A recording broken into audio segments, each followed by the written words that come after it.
Bueno, muy buenos días. El día de hoy estamos con el señor diputado del Partido Liberación Nacional, Rafael Vargas, conocido como Fello. Es por la provincia de San José. El día de hoy le voy a realizar una entrevista. Bueno, don Rafael, primeramente le quiero agradecer por concederme este espacio de diálogo.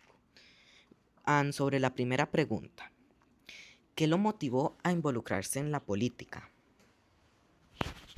Bueno, buenos días, Aidan. Primero que nada, agradecerle su interés en conversar con nosotros, en este caso conmigo, y usted también interesarse en la política nacional tan joven.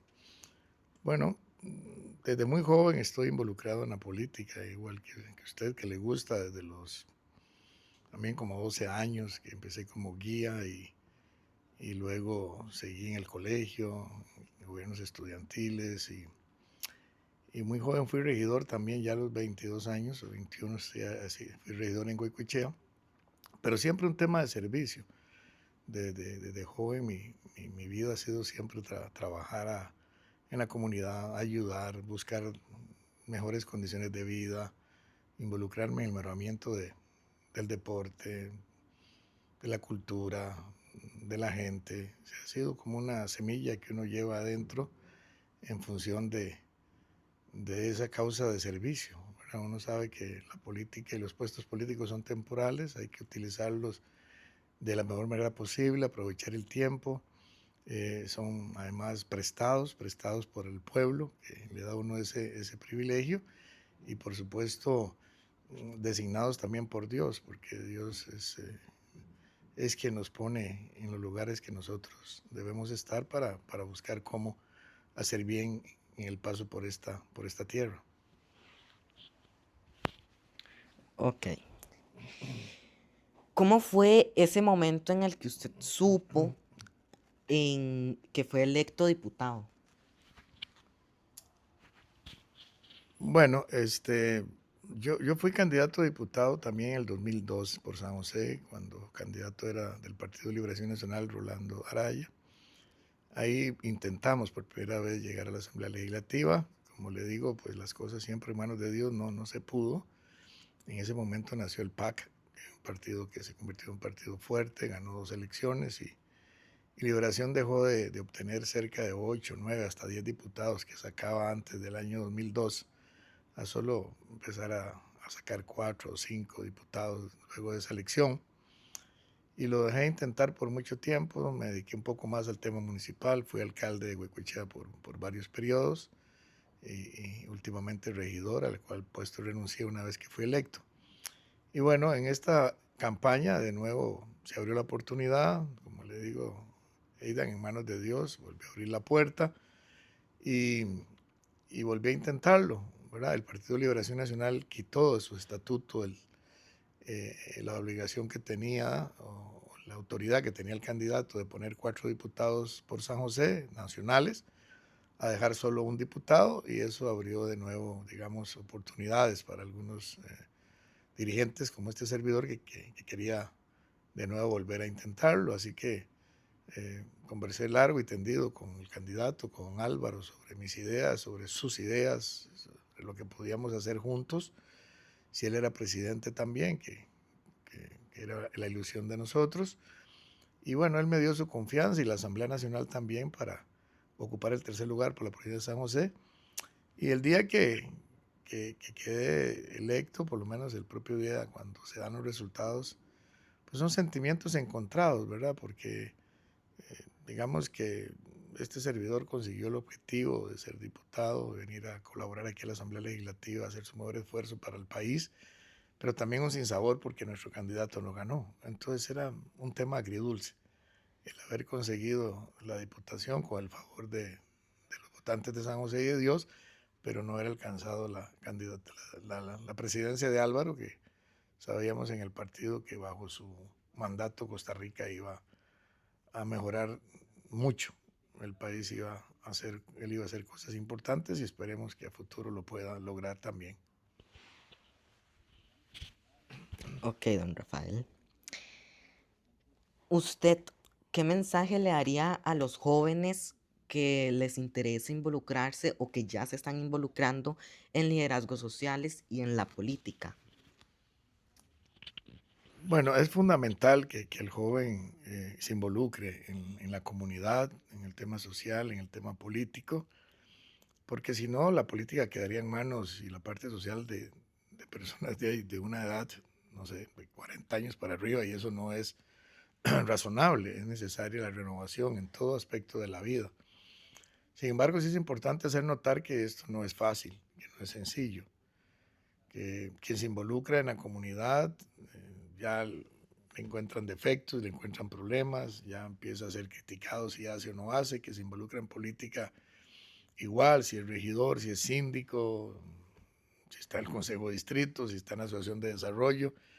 Servir no es un tema sencillo, ¿verdad? Es difícil quedar bien. Entonces hay que tener claro, uno muchas veces como joven no quiere comprarse problemas, prefiere vivir más tranquilo, pero necesariamente es importante la renovación. El joven, lo que le puedo decir es que lo haga con entusiasmo, con definición, pero que entienda también que en el camino no va a ser fácil, que encontrará piedras, que encontrará críticas, que será enemigo de gratis, pero que es necesario que el joven dé un paso adelante, que asuma esa responsabilidad para que lleguen siempre ideas frescas, nuevas visiones, nuevos pensamientos a la parte comunal y a la parte política.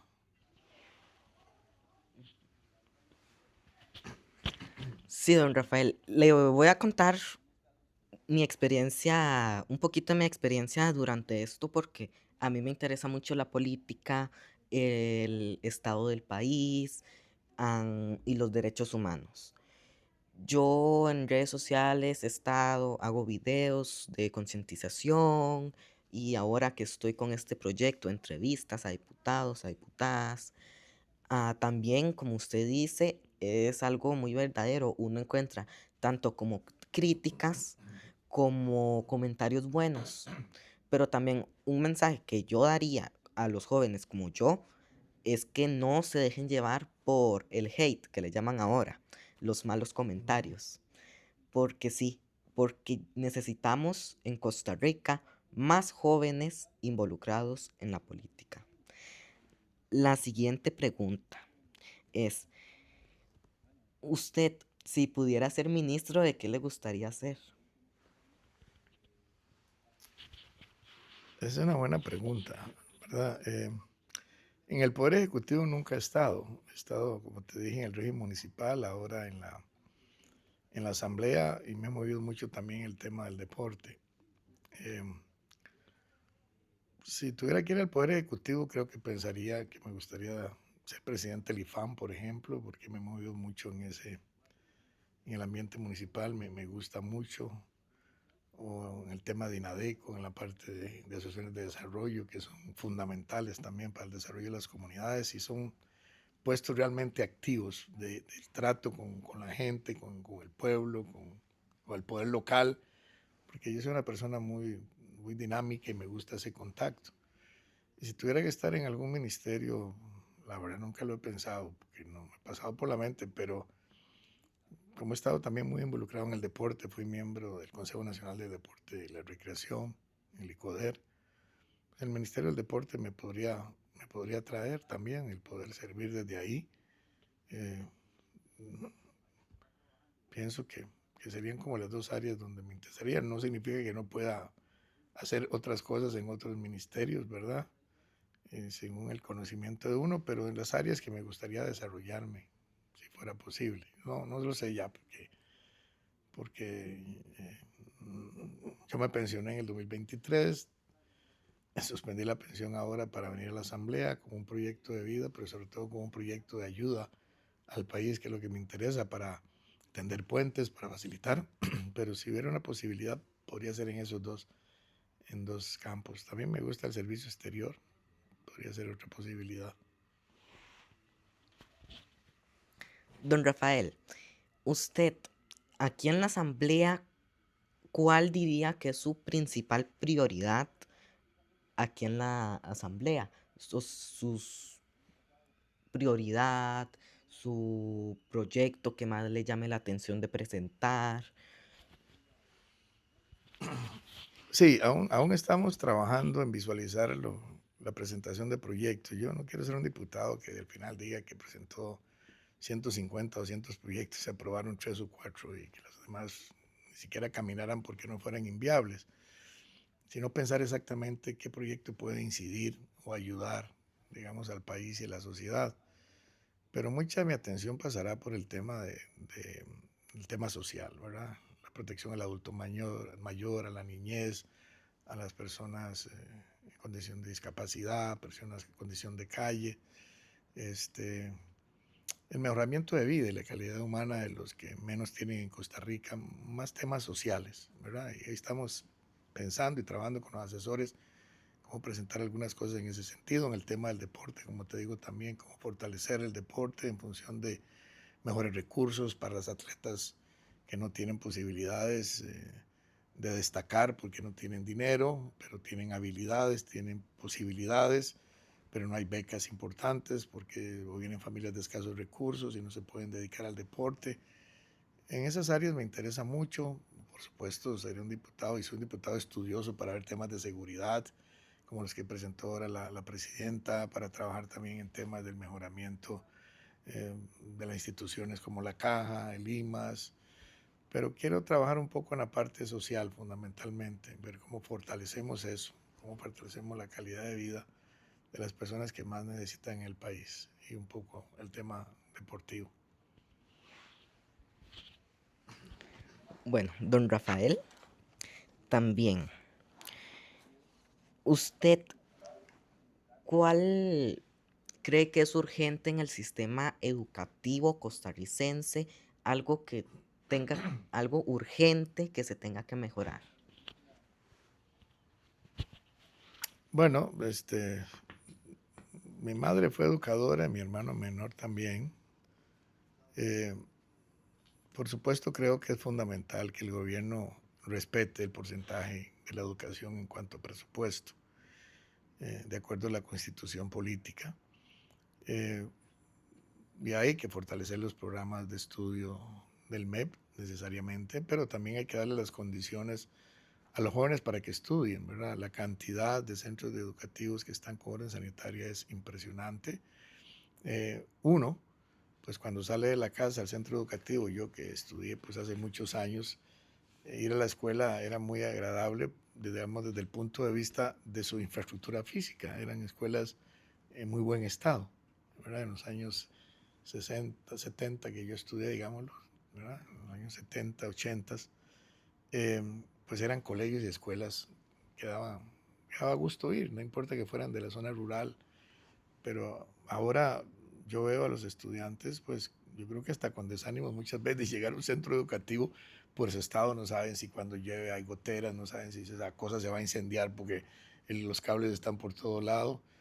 Y creo que parte de que uno se sienta bien estudiando tiene que ver también con la infraestructura donde uno va, ¿verdad? Si no es de lujo, por lo menos es que sea agradable y que te asegura. Eso para empezar a que uno quiera ir a ese centro educativo a aprender. Pero también me parece que por alguna razón los profesores han perdido un poco también de autoridad a la hora de poder corregir y de poder orientar a los estudiantes, ¿verdad?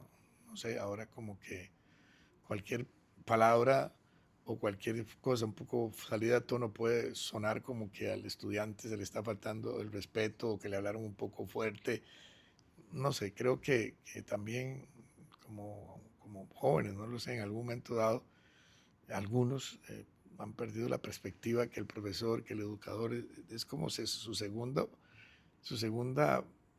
no padre, ¿verdad? Porque no se puede sustituir a su madre, pero es la segunda persona que tiene a cargo la responsabilidad de la educación formal. Primero es tu casa, tu papá, tu mamá, y segundo es mi maestra y es mi profesor.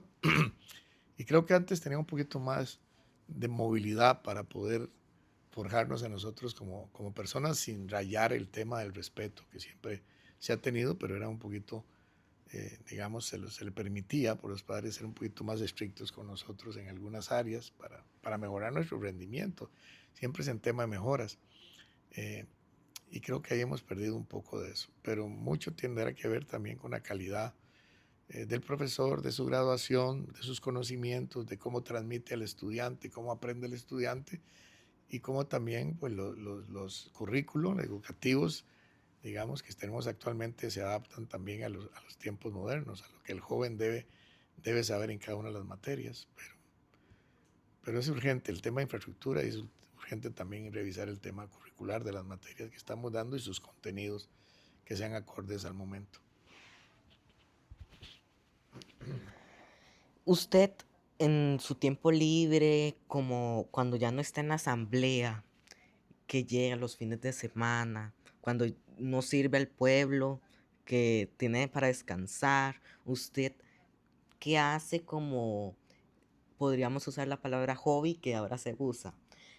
U- ¿Usted qué hace en sus tiempos libres? Bueno, me gustan dos o tres cosas, ¿verdad? Voy al estadio cuando puedo, cuando tengo oportunidad, a seguir a mi equipo. Yo soy de Herediano, de equipo, y me gusta el fútbol, me ha gustado siempre.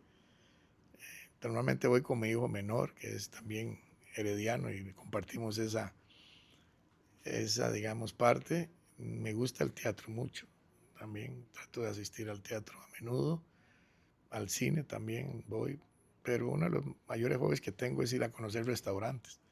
Me gusta comer e ir conociendo, ir viendo ahí referencias de restaurantes y eso lo hago muy, muy a menudo. Cuando puedo también, pues me tomo un fin de semana fuera de San José y me gusta compartir también con mis hijos. Yo tengo 6 hijos, son bastantes. Y entonces trato de por lo menos una vez al mes sacar un día o para desayunar o para almorzar con ellos, juntarlos a todos. No es fácil ahora, porque cada uno tiene responsabilidades, pero es algo que también me gusta y trato de hacer. Entonces, esas cosas trato de hacerlas en mi tiempo libre, de irlas turnando, básicamente.